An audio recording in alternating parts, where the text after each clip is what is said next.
This is the official EFL podcast with Mark Clement. Hello everybody, welcome to the final official EFL podcast of the season with me, Mark Clement. And first things first, congratulations on their promotions to the playoff winners, Luton Town, Sheffield Wednesday and Carlisle United. Time then to look back on the second half of a thoroughly entertaining campaign. At Christmas, our gift to you was a half-season Best of the Guests Part 1. I wonder if you can guess what the title is of this podcast. Yep, sit back and relax as we bring you Best of the Guests Part 2. It's the official EFL podcast. We start by rewinding to the middle of January and our conversation with Hull City head coach Liam Rosenior. I think most of us know of Liam's fine football lineage, but some of you may not be aware of the many ties he has to his current locality.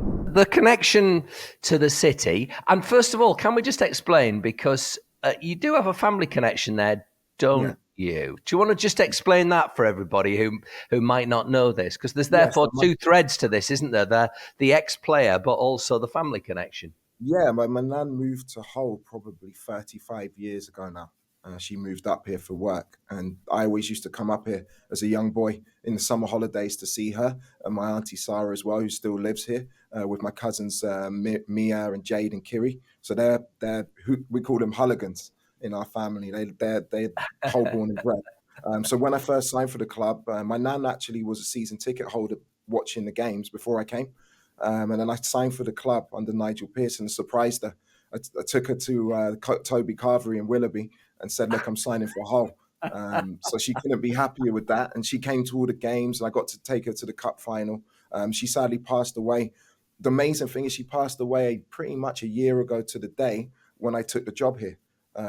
She was buried at Cottingham Cemetery. We're at Cottingham's training ground here. So literally a year ago to the day I was up here, celebrating her life. And then a year later, I become the manager of Hull City. So it's a pretty amazing set of coincidences. What a lovely story. You're quite a skinny man, bearing in mind you frequent Toby Carvery's. You're doing quite well. I wasn't doing the eating. The eating. Fair enough, mate. And the other part of this actually was, as a player, you used to stay with her sometimes as well when you were. I used to stay with her. Used the spare room.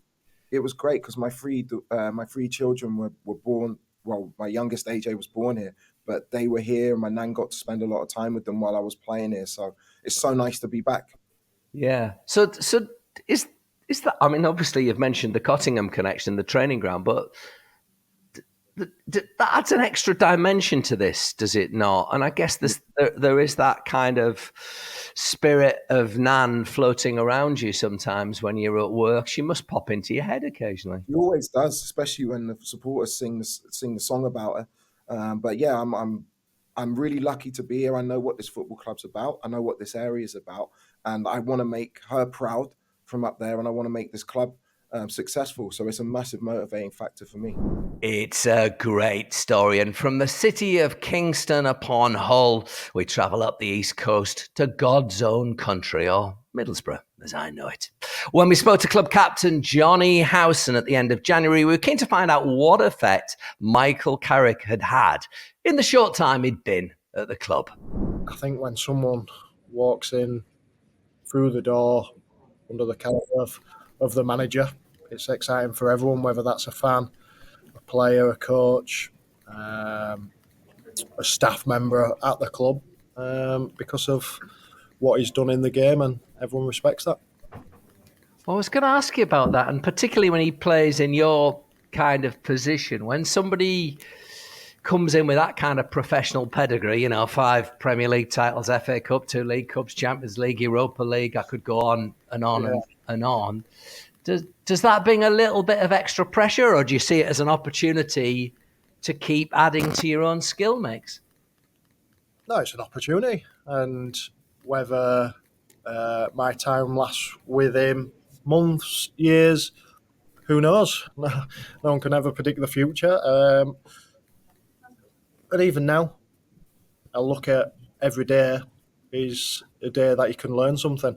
And as I go back to, and as yourself had said, regards to what he has won in his career, if he tells you something, let's be honest, it's going to be right more than at times than not, because of he's been there and done it. He's been very successful. So you initially take that on board, and it's great just being out on the training pitch. Certainly, as you said, of playing the position that I'm playing at now.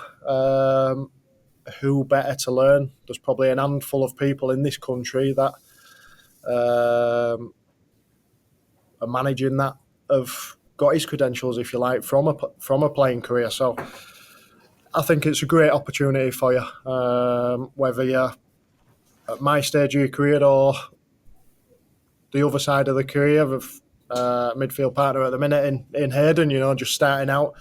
It's great for both of us, and it's only going to benefit us both and learn. And I can speak for both of us on this aspect that we both want to learn and get better if we can. Yeah, Hayden Hackney, for anybody that hadn't worked it out, has come into the team over the last 12, 14 games or so. I just had as you were sort of talking about his credentials, suddenly it hit me, Johnny, that you will have played up against Michael, and there must be that moment when he's appointed where you think, oh, blimey, I hope I didn't duff him up at any stage or have a little head-to-head on the pitch or anything he's going to hold against me. Were you clean on that front? Yeah, he'd actually done me one time, if I'm honest. Did but he? From a fair point, yeah, I've not spoken to him about it. I'll once he's been here a bit longer, I will mention it. But no, it was all fair. And let's be honest, when I played against him, I was probably just chasing him around and trying to get the ball off him. So I don't think I really got a chance to leave one on him because I couldn't get close to him. I would love to be a fly on the wall when he brings up that tackle with the gaffer. One man who's never been afraid to get stuck in physically and indeed verbally, or in most cases both, is the unmistakable Charlie Austin. After a brief venture down under, Charlie finds himself back in the slightly less sunny surroundings of Swindon. So we were keen to catch up with him and find out why the move to Australia didn't quite work out as planned. Good to see you. I'm a little bit surprised. I thought Australia looked good on paper for you. I thought sunshine and all the rest of it. Clem, do you know what? I know. It wasn't to be, mate. Listen, I had a lovely time over there. It was what I expected. The weather was fantastic. Lovely country. But football wasn't the number one. And it was strange that not being the pinnacle. Football, the conversations all the time. Yes, it was happening in at the training ground and stuff, and involved with the lads. But when you go away whether you go to the pub or to the restaurant or to the shop, someone's always stopping you to speak about football. And that football was like the fourth choice. And maybe when I first went over there, I probably thought, yeah, that'd be lovely. That's a bit of me, that. But it wasn't. I needed football to be in my life. It's been a big part of it's been my life the whole way through to now. So I've missed it more than anything. But on a bigger scale, mate, my eldest daughter was here, who's going through her last year at school. So she didn't want to come with us. That made it tough. 9-10 hours time difference speaking. It wasn't the one. And then around about end of October, I was driving home with my little boy. He's only 6. He said to me, Dad, when do I get to go back to my old school and see my old friends? And I was like, no, I didn't expect this coming. And that was it. And I just made the decision. I come back to my wife and said, look, I think we're going to have to go back home. I think it's for the best. And I made the selfish decision to take us all over there. But listen, in this case, football comes second.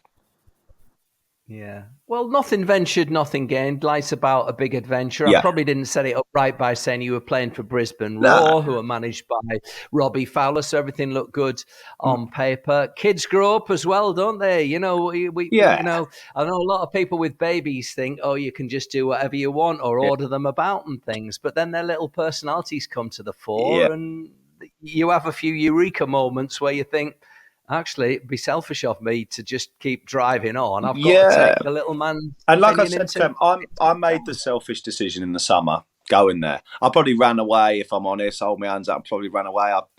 it didn't work out like the ending was supposed to at QPR, and it never went forward anymore. And I just thought, listen, this ain't for me, get me out of here, kind of thing. When I should have stayed. There's no problem about it. I should have stayed in the UK and played somewhere. But I wouldn't be speaking to you now as a Swindon Town player, would I? So, from one favourite guest to another, the effortlessly charming and frankly inspirational Sol Bamba, having departed the Riverside and since joined the coaching staff with Cardiff City, we wanted to find out how Sol coped with what was always going to be a difficult decision to finally hang up his boots.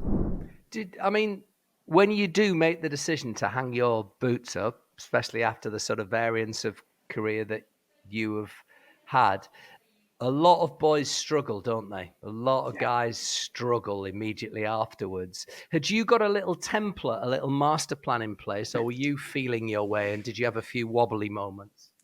Yeah, I did that, and funny enough, you mentioned that. I didn't even announce my retirement of football. And that's telling you everything about it, because I still didn't know if I wanted to play, if I wanted to go to coaching or media. So what I did is just had a break after the Borough season I had there. And everyone was asking me, what are you going to do? Are you going to play again? I said, I just want to rest. I want to spend time with the family. And I think that helped me to figure out what I want to do. And I had a good time with the family. I went back to France to see my mum and dad and my brother and sister. It was good to know, go to games and, training every day and spend some quality time with the family. And after that, as I said, I need to go back in. And I think it worked perfectly, because I was said I would go back after the new year. And the gaffer had the job, and I managed to jump in with him. But it's a good question, and it's important. If you can have a plan and struggle, because, nothing is like football player. Let's be honest, Glenn, it's the best job in the world.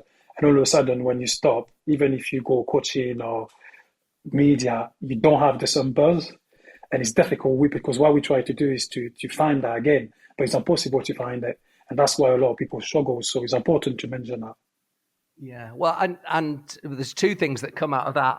First of all, you went back to see mum and dad. Was your mum on your case? It's still not too late for you to be a doctor, Sol. Was she in your ribs telling you to go and do 7 years of qualifications and try and become a medic? No chance, Clem. She knows there's no chance anymore with that. But she did say, asking you still got at least a year to carry on playing. But I said, no, Mum, I think I had enough. I had a perfect season with Middlesbrough. And I didn't want it to have a bit more, bad moment, if you like, because you never know how you're going to finish. And for me to finish the way I finished with Middlesbrough was perfect.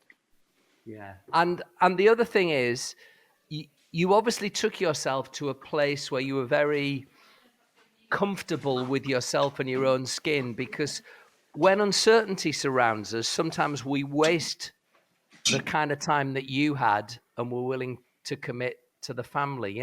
We allow the uncertainty to stop us enjoying that moment of freedom that you've earned as a result of putting a shift in for the last decade and a half.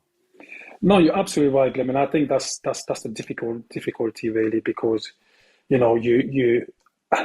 a player, and I want to play and win. And I was always on the back of my head, can I do another year? Can I do it again?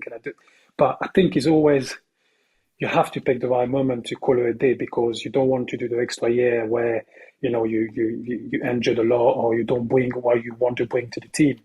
And that always been in the back of my head. Even when I was very young, the oldest players used to say to me, you need to know when to stop. Don't do the extra year where it's going to kill your legacy if you want. And that always stayed with me. So I think last year it was the best time to stop. And even if my mum tried to push me, it was too much for me. From a fledgling young coach learning the ropes to a gnarly, more experienced one, as we turned our attentions to the intense pressure that managers find themselves under with Gillingham's Neil Harris at the end of February. I should share with anybody that's only listening to the audio version of this, not the video version, that we're talking to Neil on his day off in his man den. He's been allowed it with the sort of the history of his illustrious career all behind him. I want to talk to you about those 8 years as a manager, or rather, I guess I wonder how tough it is out there. I was a little bit shocked last week. I had Ian Evatt on, And he said, despite the revival of Bolton Wanderers, he said, look, I'm not going to do this forever. It really takes it out of you. There's no way I'm going to be doing what Roy Hodgson did or Neil Warnock has been doing. I mean, just how all-consuming is the game at the moment with all those elements we've already reflected on now? Yeah, I wonder, like with Knocker coming back in at 74, and yes, he'll only come in short term, I guess, and then sort of step away, and then maybe come in again next year. Which really sensible. Probably. Well, there's no doubt about that. No, it's really sensible at the age, and I just wonder if like Big Mick, if Ray, if Arsene Wenger, Alex Ferguson, Neil Warnock, would they, if they'd started in the era that me and Evo started in, like now, with the scrutiny of not just the media, because it's always been there, but the in-depth scrutiny of the media now, but it's the social media and as I touched on earlier, a blame culture in society. If they had started in this era, would they still be doing it 30 years later? I'm not so sure. I certainly will not be doing it in 20 years' time, Clem, that's for sure. I won't be doing it for too much longer because it does consume you. It does eat your life. It can be a really lonely place at times. And every job is tough in a different way. Just League Two, for example, Richie Wellens top of the league, but his job will be difficult. When I speak to Rich, his job can be difficult, and Rich is having a great period at the moment. They will get promoted, they will win the league, and they're a great side. And he's built really well there over a period of time, but next year will be a completely different challenge for him in League One. And he knows that, and that could become more difficult. So you have to take the good times while you can, because the tougher times in Football Manager are always just around the corner. You're only as good as your last 4 results, really. But it has completely changed. The game, the landscape has changed over my 8 years, for sure. The football landscape certainly changed towards the end of this season. And who'd have thought so many of the old guard would be back in action? One man, though, brought a fresh approach and a cultured continental vision to the Sky Bet Championship, is the Blackburn Rovers manager, Jon Dahl Tomasson. Adjusting to life in deepest Lancashire was always going to be tough, but in Jon's case, even more so, having to do it without the support of his family. I'm going to ask you a personal question. No need to worry, no need to panic, everything's all right. But I think when I came to see you just before the season kicked off, I don't think you'd brought the family over, had you? Were the family still up back in Denmark at the time? Well, no, my family is living in Holland. They were actually here in the weekend. There was a great weekend. The oldest, he trained with Blackburn Rovers on the Saturday, and the youngest had a tournament at City, on the 11th tournament, City with Feyenoord on the Sunday. So we enjoyed a good weekend after beating Sheffield United. Yeah, that okay. But I guess my question is, it's a big sacrifice you're making to be away from them all for such a long period of time. So who motivates the motivator? Who replenishes your energy levels at this point in the season when you don't have family to hand to be able to sit down and chat around the dinner table every night? That's of course, you're totally right. It's a big decision as a family, and we are of course missing each other every day. I have a very strong wife who knows that I have a drive, extremely hard drive in the football world, and she accepted. And a big compliment and big credit to her to dealing with that, because of course it's not easy when the husband is living in another country and is working day and night in that way. But we use the time as good as possible. So it was great to see the family in the weekend, for example. Yeah. Sorry, when you said you have a very strong wife, I had a picture of her lifting things. Don't tell her that. Don't tell her that. I thought you meant she did weightlifting and stuff like that for a little second. Let me just. I will ask her when I call her later if she started doing weightlifting.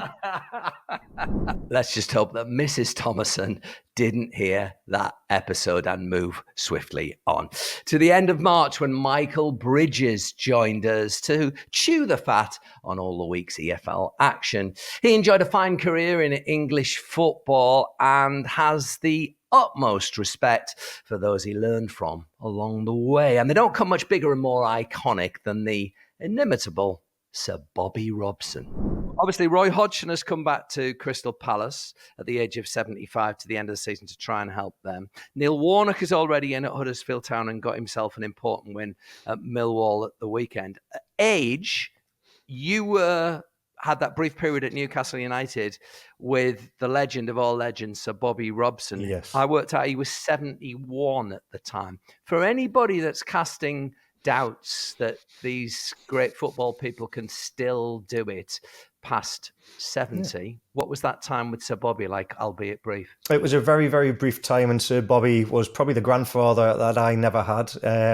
He was the most honest manager I've ever played under, and I wish it had been a longer period under him. For the age, and like you say about Hodgson and Warnock, they might not be able to get around the training park as much as they would have liked. But what he did, he had a guy in John Carver who was there to do the tactical sessions. What Bobby was he was a man manager, and he tried to keep that collective group as best as he could together and man manage them. And if you weren't selected for the bench, or you weren't selected for the starting 11, he would actually invite you into his office. So I remember 3 or 4 of us sitting in the office there, and he would explain to each one of you why and where, and offer you a cup of tea and say, you've missed out this week because of this. And it was just so refreshing, because I'd heard so much BS in the past where you're thinking managers have told you a complete lie, or they haven't even explained why. And it was just so refreshing to understand why.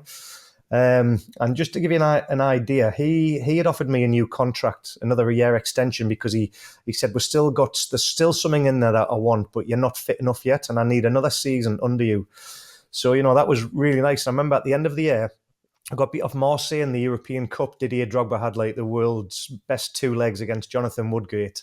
And what I remember is in the summer, just at the off-season, we hadn't actually signed. We're just about to negotiate. I was driving to Leeds, and I was actually just passing your neck of the woods in Middlesbrough, coming over the flyover. And I got a phone call off Bobby. And Bobby said to me, are you in the car, Michael? I said, yes. He said, can you pull over somewhere so I can have a chat with you? And I said, I'll ring you back when I do. So I pulled over, and he was all about apologising because he'd reneged on the contract offer that he'd said about me. And he said, but what I am going to do, it's out of my hands. I'm going to find you and help you get another football club. I'm really sorry. I'll never go against my word. I told you I could give you another contract, but I can't, unfortunately, due to circumstances. Are you okay? Do you need us to get somebody to come and meet you in the motorway there? And I was kind of like, he was doing everything just to make sure I was fine. And I was obviously absolutely gutted. So I put the phone down to Bobby. I said, I'll ring him back once I got to the house. And I rang my dad. And I told my dad what had happened. And he said, well, son, did you not ask Bobby how he was? And I says, no. He said, well, he's just been sacked. He never mentioned it. All he was bothered about was me. He never mentioned it. Yeah. So that just shows you the mentality of Sir Bobby. He was all about, and he helped me get a club. I got to Bolton Wanderers with Sam Allardyce. So there you go. That's Sir Bobby in a nutshell. He's all about everybody. Man manager, mate. And that you mentioned the granddad you never had. Yeah. That gulf, does the respect overpower the kind of gulf in ages between you? Because without a shadow of a doubt, it's respect, isn't it? And that's what it is. Like the knowledge and the trophies that he won. I mean, I love the More Than a Manager documentary about Sir Bobby. It's incredible. It just shows like how he had the relationship with the journalists. He had a relationship with the staff. He made sure everybody at the football club was respectful to every staff member, and if you weren't, then you were outed. Whether it was the kit people, the ground staff, the team persons, it was incredible. He just had this lovely. It was just he was brought up the right way, and he tried to pass that on to others and mentor them, and he did that spectacularly for me. And you can see the knowledge that he had in football, that he just couldn't get on the training park to deliver it, but tactically he knew what he was doing. He had John Carver alongside him. And sadly, sadly at the end of his reign, it was cancer got Bobby for the 6th time. I think he battled it 5 times, and there was a lovely thing. Sir Bobby Robson 5, cancer 1, and he'll always be remembered so fondly in so many people's lives. And I just wish I'd had longer with him, mate, to be honest with you. Michael Bridges on the great Sir Bobby. Passing on knowledge is a big part of what football is all about. And when your dad was a great footballer himself, there are some who might find it tough living in the shadow of their old man. Although Ipswich Town's George Hurst seems to be coping rather well. For those that hadn't worked it out, David Hurst, Sheffield Wednesday legend, part of the 91 League Cup winning team. Help or hindrance having him as your old man? Massive help. massive help. I'd never ever say it was a hindrance to anybody. I've been asked a lot of times, what's it like, having that pressure on your shoulders, and I don't see it as pressure. I understand how good he was back in the day, and how he's viewed, especially in Sheffield, by a lot of people, and what he did for Sheffield Wednesday. So, but to me, it's still just my dad, who was pretty good at football. So I sort of don't see it as the pressure side of it. I don't see it as following in his footsteps, or trying to be as good as he was. If we stood next to each other, I'm a lot taller than he is. These days a lot slimmer. So it's, straight away there's a lot of difference. Straight away there's a lot of difference. Better looking, Dave. Better looking. I'd say so. He'd probably give you a different answer to that, but straight away there's a lot of differences between how my dad used to play and how I play these days. Don't get me wrong, there's a lot of similarities, I think, and obviously I've learned a lot of things that I try and put into my game from him, and I've watched every single goal I think he's ever scored probably 10, 15 times. I could probably name them all for you if I really wanted to. And it's just nice to have that person there of, I've said it before, and in the sense of, I'll speak to him straight away after a game, and if he says I've done all right, then I know I've had a really good game, because he's, that's just the way he is with me. He's always been that way with me. Of, there's always things we can improve on, but when you've done all right, you're pretty good today. And for me, I've always found it as a massive help. Not coming off the pitch thinking, have I done all right, have I not, and being told I've been amazing and brilliant, and because I don't think that gets you anywhere. I think you need that honesty, and he's always give it to me, and always a help, never a hindrance. Yeah, I do. I laughed again, not just because of your chronic criticism of his physique, but it just made me wonder. You said you were familiar with all his goals, whereas when most kids were growing up sitting on their dad's lap watching reruns of Lion King or something like that, he was just on YouTube playing you all his best goals. And here's one I got against Barnsley. Yeah, exactly. There's a few chances I've missed in the last few years that he go back and say that was like my one at so and so. Only difference is I put it in the back of the net. So I try and learn as much as I possibly can from him, for sure. The beginning of April saw Bolton Wanderers take on Plymouth Argyle at Wembley in the Papa John's Trophy final. We managed to get both managers together a few days before the big showdown. Step forward Ian Evatt and Stephen Schumacher. There must be some managers who you are more fond of facing than others, are there? And some that you positively just want to get the experience out of the way. As I stress, this is the official EFL podcast, so let's not fall out with anybody. But would that be true? There'd be some you just go, oh, for goodness sake, I'm not having him. Yeah, I think so. I think you go into certain games and you know that it's going to be a bit lively on the touchline. So we try and make a conscious effort to try not and get involved. I've said it loads of times, Clem, there's too much for me at this stage in my career as a manager there's too much going on the pitch for me to be worrying about arguing with opposition managers or fourth officials. So as best as I can, I try and keep me cool. I've lost my cool once this season and paid a punishment for it. Got a 1-game touchline ban, and a fine, and I won't be doing that again. Yeah. And Ian, when you do come off and you might have been involved in an incident like Shuey, are you getting regulated by family and maybe yourself as well 48 hours later, where you look at the pictures and you think, come on, what was I doing? Yeah. My 11-year-old son is the regulator in my family. He's the one that has a go at me. Look, I've similar to Shuey, I've had three yellow cards this season. And I'm always trying to improve myself. And that's one area where I've needed to improve, not getting involved with opposition, not getting involved with referees.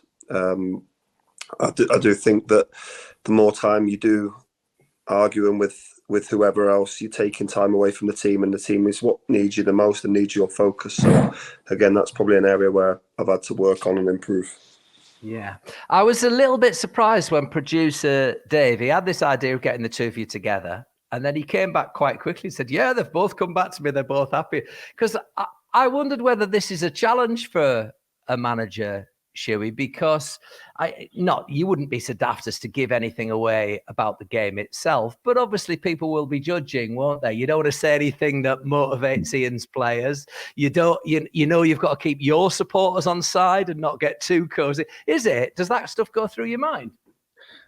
Yeah, I think so. But also, Clem, I think the work that goes on now behind the scenes, like with the analysts and the amount of research that I know coaches and managers do on opposition, then I don't think there's many secrets about how we're going to play or how Evo's going to play. We've played against each other twice already this season and twice last season, I think, as well. So yeah, there's nothing really too much to hide. So for me, when I got asked to come on the call, I was well up for it. Let's have a good old natter about Sunday, because I'm sure Evo's excited as much as I am, and our fans are going to be proper looking forward to it as much as Bolton's will be as well. Okay, well, Evo's got the first challenging question of this particular episode, because I want to know what you admire about Shuey, Ian. There's lots of things, really, and just touching on what Shuey's just said there, I think if you understand the game and understand what our two philosophies are about, then we're just backing ourselves regardless. We're not going to change too much for the opposition. Shuey will back his team and I'll back my team, and the way we go about things, there's not really many secrets at all. I know pretty much how Plymouth are going to play, and I'm sure Shuey thinks exactly the same about how we're going to play. What I will say is, on the day, I just hope the best team wins, whether that's them or us. There's no controversy. There's no dodgy decisions. There's no, scoring against the run of play or whatever else and nicking a victory. It's just, may the best team win. It's a fantastic final for the EFL. It's a fantastic final for League One football. And both clubs' ticket sales are through the roof, which speaks volumes to the connection that we've both got with our fan bases, which is fantastic. Yeah. Before I press you to answer my last question, let's just build on that. I mean, in terms of razzmatazzi, and I think I'm right in saying your club are suggesting you could be a sort of 50-year high in terms of bums on seats supporting you on Sunday. Yeah, I mean, we've sold, I think at the moment, 9,000 more tickets than what we did for the 2011 FA Cup semi-final, which again speaks volumes about what we're doing. Just touching on your last question, because I don't want to avoid it. Look, I have an awful amount of respect for anybody that takes on the job as a manager, because it's incredibly intense. It's really hard work. There's a lot of sacrifices that go with it. And especially for young managers who are making their way in the game, myself and Shuey are both very young managers, both had a lot of success pretty early on. And just an admiration for the way his team plays, the way his team against the grain, really, of the division. I don't really like talking about finances and spending money, because it's not really the way I want to do things. But what I would say is both teams are trying to do things in what I believe a sustainable manner. I know both ownerships are talking to each other behind the scenes about the way we do things and the way they do things, and it's very, very similar. There's a clear strategy and a clear plan, and to be at the top of this league with the clubs that are surrounding him and his football club is an amazing achievement. So I really do hope, hand on heart, not just saying it because he's here, that they do get promoted, because I'd love someone to do it against the grain. And Shuey, being that Ian is a couple of seasons down the line further on from you, is he the sort of person you'll be looking at what he did at certain points and how he's developed? Even somebody you might pick the phone up to occasionally for little pointers and tips? Definitely, yeah. I think say the success that Ian's had with Bolton over the last few seasons has been amazing. I think they're a team who is so strong in loads of different areas.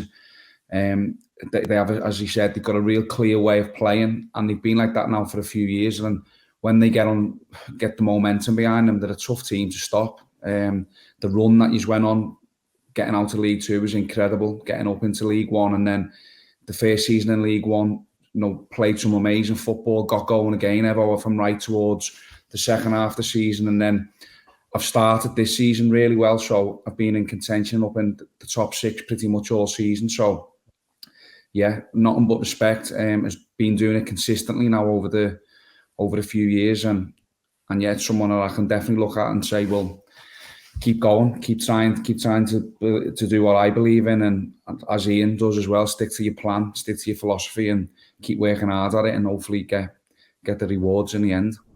Two exciting young managers with great respect for each other who've both had fantastic campaigns in Sky Bet League One. And making his way into that division in August will be Leyton Orient's Richie Wellens.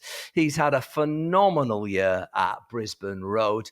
We spoke to him the morning after the promotion night before, as you can probably tell from the rasp in his voice. Now listen, we're catching you just less than 24 hours after the final whistle at Gillingham. I think we can sense that it's taken it out of you. Your voice is sounding a little bit hoarse. I mean, first of all, honestly, I mean, what bizarre circumstances to get promoted after a rare-ish defeat this season, but also that you find out during a lull in the game because the floodlights failed with, or the lights failed with 12 minutes to go. I mean, so mind you, this is your party piece. I mean, your last promotion when you were in charge of Swindon was in the middle of a worldwide pandemic. So I don't know what that says about you, mate. Yeah, no, nothing's ever easy, is it? And our supporters at Leyton Orient, we always make it difficult. Nothing's ever easy, blah, blah. But we've won promotion with what is it, 4 games left? Yeah. But then when the lights failed last night, it's like, Jesus Christ, maybe the supporters are right. It's not easy. But I'd love to say that I had a lot to drink last night, and this is hence why my throat is sore. It's not. Clem, the referee last night was that poor. That's why my throat's killing me. So anyway, we'll leave that. No, I just think that when you celebrate like that, it's surreal. The lights have just gone out. Yeah. You know that there's 10 minutes of the game left. We're waiting for the Swindon result in because the other two teams, Stevenage and Northampton, have won. And then we're about to kick off, and it's 90 plus 10 at Swindon v Bradford. We're literally about to restart the game, and then obviously we get news at the game. Our supporters start cheering, so then we realise that we've been promoted. So then there's actually an extra lull in the game because it's only natural to start celebrating. So, yeah, really, really surreal. But we do have 2 home games now, which obviously gives us another opportunity to celebrate. I get that, but because it was not only the 11 that were on the field that were celebrating, but all the subs came on, the backroom staff and everything. Did you have to ask permission from Forth to come running on the field? Because you know what the game's like these days. You all go piling on like that and stuff. Did you ask permission? No. So what it was is the lights have come back on. Yeah. The referee then pulled myself and Neil Harris and said, "Are you happy just to kick off straight away without any warm up?" We said, "Yeah, let's just crack on. It's getting on now." We knew that we'd lost the game. We was down to 10 men, and the referee then decides to go off with his 4th official and the 2 linesmen, and then leaves us stood outside for another 10 minutes. So it wasn't like we've run on the pitch and the referee's out. The referee was actually off the pitch as well. Oh, okay, gotcha. Your emotion when you realise, I suppose you're still trying to manage the game, make sure you don't get done for 3s or 4s and stuff. But if not, when you knew from the crowd, or maybe as the final whistle went and you're out there on the field, what's swilling around you, Richie? What are you feeling? Immense pride. But, you know, I really bought into Leyton Orient as a club. I'd look back and what the club had gone through with the Italian owners, being relegated from League One, being relegated from League Two, having players on huge wages, and then Nigel and Kent taking over, saving the club. The club didn't even have a bank account. It was in a really poor state. And then they get their act together. They get a good manager in Justin Edinburgh to get them promoted from the National League. And then his death just rocked the club. So you imagine being involved in a club, whether it be a player, whether it be the board member, a member of staff, to have someone that you have such affection for lose their life while they've just achieved something great for the club. So immense pride. I'm pleased for someone like Martin Ling, who, when the owners took over, they had a 6-year plan to get it into League One. This was the 6th year. So I was under a little bit of pressure from that, but they did supply me a budget which was around 7th in the league. So it did give me it gave me a chance. You know, Martin Ling was under a little bit of pressure when I went in there from the outside. I thought that Martin was doing a good job. But then when you get into the nitty-gritty of your daily job, you understand that Martin Ling's under a little bit of pressure. I'm pleased for him, probably as much as anybody, because what he does for me is fantastic. Obviously, he does all the contracts, the recruitment, and what I can only comment on the last 15 months and what he has done has been fantastic, and he's helped me a lot, so I'm really pleased for him. Congratulations once again to Richie Wellens and his Leyton Orient side. In February this year, after resisting the advances of so many potential suitors for more than a decade at Wycombe Wanderers, Gareth Ainsworth finally swapped Adams Park for Loftus Road. We caught up with him at the end of April, when it's fair to say there was only one thing on his mind. You've gone a long way with the way to staying up, with the way in which teams down the bottom have been taking points off each other. I guess you just want to secure safety, as you've intimated, and then you can start, A, making sure the club's not in this situation again, and B, have you got a template in mind that might see the club prosper more consistently at the other end of the Sky Bet Championship table? Yeah, 100%. Clem, I've got 3 plans, all time based, and the short term is survive. The midterm, honestly, and I'll say this in the greatest respect to every QPR fan who thinks that we should be back in the Premier League, we need to stabilise this club. There's some things behind the scenes that need sorting out. There's a lot it's got just a little bit away from what this club should be for me, and I aim to.